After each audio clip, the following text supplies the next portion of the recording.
The Princess and Fairy. Once upon a time, there lived a rude king who had 7 daughters. Every night, the king would ask his daughters, "Who feeds you?" The daughters would always reply, "You do." This made the king happy. However, one night, the youngest daughter replied, "God feeds all of us and no one else." The king was startled by her answer and became curious. In his anger, he ordered his guards to abandon the princess in the forest and to bring back her tongue and eyes as proof. The next day, as the guard prepared to carry out the king's command, he took pity on the innocent princess. Instead of harming her, he let her go and killed a deer, bringing its tongue and eyes as proof to the king. Meanwhile, the princess wandered deep into the forest. She traveled for hours until evening fell. Tired and without shelter or any sign of humans, she rested under a tree and decided to spend the night there. Suddenly, she heard someone crying. She looked around and saw a boy sitting in a tree weeping. She asked him what was wrong. He replied that he was a goat herder and had fallen asleep. When he awoke, the goats were gone. It was too late now, and he feared the owner would beat him. There, the king, unaware of the truth, was satisfied by God proved. The princess, being kind-hearted, comforted him. They decided to leave the forest and travel and live to another kingdom. The next morning, the journey began. Along the way, the boy saw a river and went to fill his water. The princess, tired, stayed behind to balance. While at the river, the boy noticed it was full of beautiful marbles. He quickly filled his pockets with them and returned to the princess. They continued on their way. Soon they arrived in a nearby kingdom. The princess removed her necklace and gave it to the boy, asking him to go to shop, rent a small house and buy food. The shopkeeper was a poor man. When he saw the necklace, he realized it was very valuable. He decided to help the 2 travelers, knowing that they were strangers in the kingdom. He arranged a house for them and provided food. The boy was deeply impressed by the princess's wisdom and kindness. One day, the boy was playing with marbles when other boys requested him to play with. He accepted. Soon after, the boy fought and snatched all his marbles, fleeing in different directions. The boy began to cry and went to the princess to ask about what had happened. The princess went to the king and requested him to help retrieve the marbles from the boy. The king responded positively to her plea, but when the princess left the place, the minister whispers in the king's ear, saying, "The girl is so beautiful, why don't you marry her?" But the only problem was the boy. The next day, the king summoned the boy. His tone was stern and his face unreadable. "If these marbles truly belong to you," he said, holding up the glittering pouch, "then bring us proof. Bring more marbles like these, carved in the same way." The boy bowed respectfully. "As you command, Your Majesty." What the boy didn't know was that the minister and the king had plotted against him. They believed the task impossible. The marbles were rare, with pattern unseen in the kingdom. They assumed the boy would vanish into the forest in search of them, never to return. It was their way to removing him quietly. The boy returned home and asked the princess what he should do. The princess thought for a moment and then advised the boy to accept the king's challenge. In return, request the king to provide him with a strong horse from the royal stable for the journey and enough food supplies to sustain the girl at home for a year until he returns from his journey. The king accepted all the boy's conditions and gave him a beautiful horse, gold coins, and arranged food for the girl. The princess told the boy to rest and remain calm for the whole year, staying at home and enjoy fresh fruits and delicious meals. As the year ended, the princess told the boy to return to the same river where he had originally found the marbles. At midnight, the boy began his journey and reached the river. He collected as many marbles as he could. Soon he became curious and decided to find out where the marbles originated. He followed the flow of the river. Nearby, he saw an injured fairy hanging from a tree. Her beloved was dripping into the river, and each drop was turning into a. In such a situation, the boy wanted to find a clue to help the fairy and was looking around anxiously. Suddenly, he spotted a wooden pot on the ground and some hanging hooks nearby. He placed the pot onto the hooks. As soon as he did this, the fairy was freed from the tree. She immediately urged the boy to run away, warning him that she was a prisoner of Agyan, but the boy refused to. He was determined to free the fairy from the Gyan's control. Soon they heard the terrifying roar of approaching Gyan. The fairy quickly told the boy to remove the wooden pot from the hooks and place it back on the ground exactly as he had found it. The boy hurried to do so and then hid behind a tree. The Gyan arrived, released the fairy from the tree and asked if there was a woman nearby. The fairy calmly replied, "No one dares to come here or dare to challenge you." She spoke sweetly and gently, trying to distract the Gyan and keep him from suspecting anything. The Gyan spent some time with the fairy and then went back.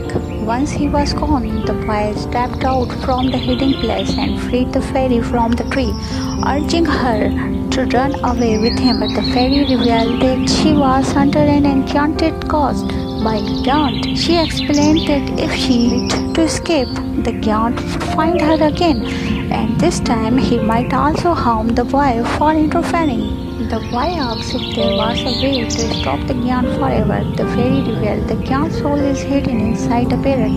If you kill the parrot, the Gyan will die forever, and no fairy will be suffer because of him again. The boy then asked where the parrot was. The fairy explained it is locked in the cage at the top of a mountain deep in the forest. Without hesitation, the boy began his journey towards the mountain.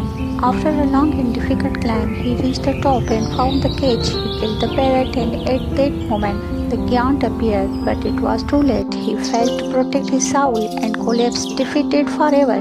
The boy and the fairy then left the forest, free at last. The fairy and the princess were both happy, but the boy told the princess that in his hurry he had left the marbles by the river. The fairy assured them not to worry and asked them to bring the glass full of water. Then she cut her finger, and within moments the glass was filled with marbles. The boy was astonished to witness this. The following day, the boy presented all the beautiful marbles before the king. The king was amazed to see that the boy had returned home safely. One day, the minister visited the kingdom and saw the two princes standing at the terrace. He informed the king about the girls and once again urged him to marry both of them. Both then decided to instruct the boy to bring lioness milk. The next day, the foolish king summoned the boy and said, "You are brave, I am not feeling well, and the royal physicians have advised me to drink lioness milk. I have believed no one else would risk their life for these dogs. You are the only one I can count on." The boy requested a day to speak with his family. He then discussed the matter with the princess and the fairy. The princess once again advised the boy to request the king to support for his family, just as he had done before, so they would be cared for until his return. The boy followed her advice.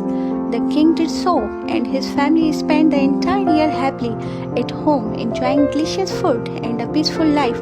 At the end of the year, the princess told the boy it was time to begin his journey towards the forest. However, the boy had no idea how to obtain the milk of lioness. The fairy said, "One of my cousins will help you." Fairy gave the boy a ring and a magical cap and said, "When you meet her, give her this ring."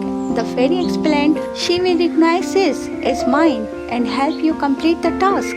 The boy set out for the fairy forest, following the direction of the fairy. After a long journey, he finally reached his destination and waited for the fairy to appear. After some time, he heard the sound of music and saw fairies dancing gracefully in the air. To remain unseen, he had to wear a magical cap that made him invisible.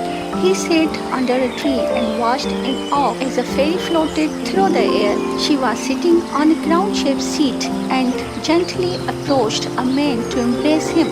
The fairy and the man then danced together, and afterward the fairy fell asleep in the man's arms. The music stopped and the scene became calm and peaceful. The boy thought it was the right moment to approach the fairy. Still wearing his magical cape, he quietly moved closer and gently whispered the fairy's ear. The fairy woke up and the boy quickly threw a ring toward her. The fairy was surprised but delighted to see the ring belonged to her cousin. Recognized it, she assured the boy that his father would not harm him. Then the boy removed his magical cap and delivered a message from her cousin, asking for her help. The fairy listened carefully and agreed, but said she must first get permission from her father. She told him the boy's story, and her father approved. With his blessing, the fairy gave the boy a strand of her magical hair and said, "Whenever you burn this hair, lightness will appear whenever you are and obey your commands." The lions were under the fairy's control. She was the fairy of lions. The fairy also requested her father to allow her to accompany the boy to visit her cousin. Her father agreed but made her promise not to reveal her true identity.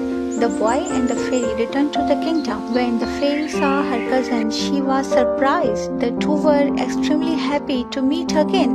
The next day, the boy went to the king and requested that he should announce to the public not to leave their homes after sunset. The king agreed and issued the order. That evening, the boy entered the kingdom and burned a strand of the fairy's magical hair. Instantly, the kingdom was filled with lioness. The king, terrified of the lioness, fled to his room. The minister also ran away in fear. Meanwhile, the boy shouted, "Kindly take the milk of the lioness. It is fresh." The boy smiled. As the king trembled, replied, "I am fine. I do not need any milk from lioness." He shut himself inside his room. The boy then commanded the lioness to return to their kingdom. In this way, the princess, the boy, and the fairies overcome the minister's schemes and the foolishness of the king. During the next visit to the kingdom, the minister saw three girls. Once again, he urged the foolish king to marry all of them. The king, captivated by the minister's descriptions of their beauty, devised. So the king made another task for the boy. The next day, the king summoned the boy and said, "I wish to smell the scents of different flowers. I hope you can fulfill my desire. I will continue supporting your family." The boy found himself in trouble once more. He discussed the matter with the princess and the fairies. They all advised him to accept the king's challenge.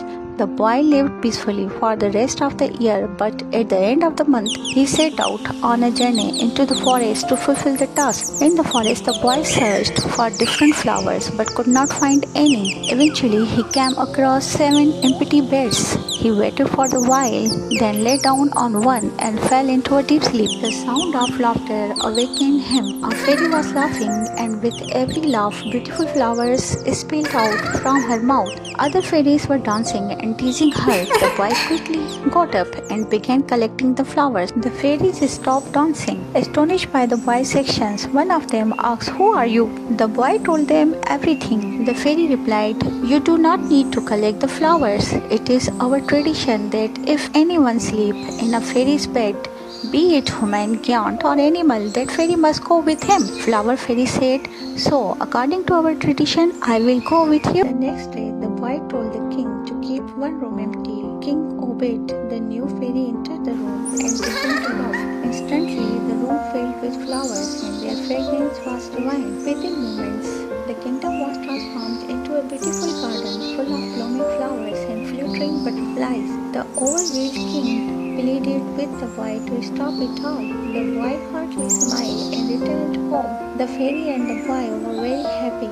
The princess and fairies enjoyed the situation. They felt delighted and grateful. During the next visit to the kingdom, the minister saw 4 girls. Once again, he urged the foolish king to marry all of them. The foolish king, instead of making decision, devised yet another task for the boy, to bring back a strange parrot that no one had ever seen before. The princess and the fairies understood that the minister would never leave them in peace. He had to be taught a lesson for his misconduct. So they came up with a plan to make him learn his lesson. The boy accepted the task under the same conditions as before. Every night, the princess and fairies began collecting the feathers and the wings of different birds. Within a few months, they had gathered a large collection, and their room was filled with beautiful, colorful feathers from various species of birds. Gods invited the minister to a dinner, knowing that the boy was away on his journey and believing the girls were alone. The minister accepted the invitation without informing the king. That night, they mixed anesthesia into the minister's food. After dinner, the minister became unconscious. They shaved his head, cut off his eyebrows, glued feathers all over his body, and left him in the room filled with wings, transforming him to look like a strange parrot. Next morning, the boy placed the unconscious minister in a cart and took him to the king. When the king saw the strange feather being, he was amazed. "This is astonishing," the king exclaimed. "I only wish the minister were here to witness this incredible parrot." Hearing this, the minister, who was now awake and embarrassed, realized that what had been done to him. He understood that this was a punishment for his selfishness. He had truly learned a lesson and disappeared from the kingdom for many months. One day, the princess heard a familiar voice, the voice of a baker.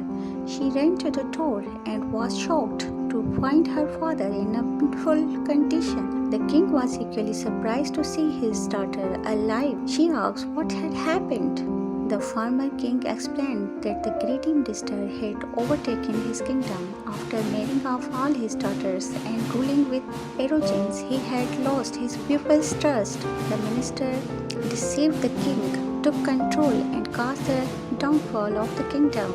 The king, full of regret, asked God for forgiveness of all his past mistakes. The princess still loved her father just as she always had. From that day on, they all lived happy in the kingdom with peace and harmony restored. The story teaches us that true faith in God gives us the strength to overcome all challenges and that forgiveness is always more powerful than revenge.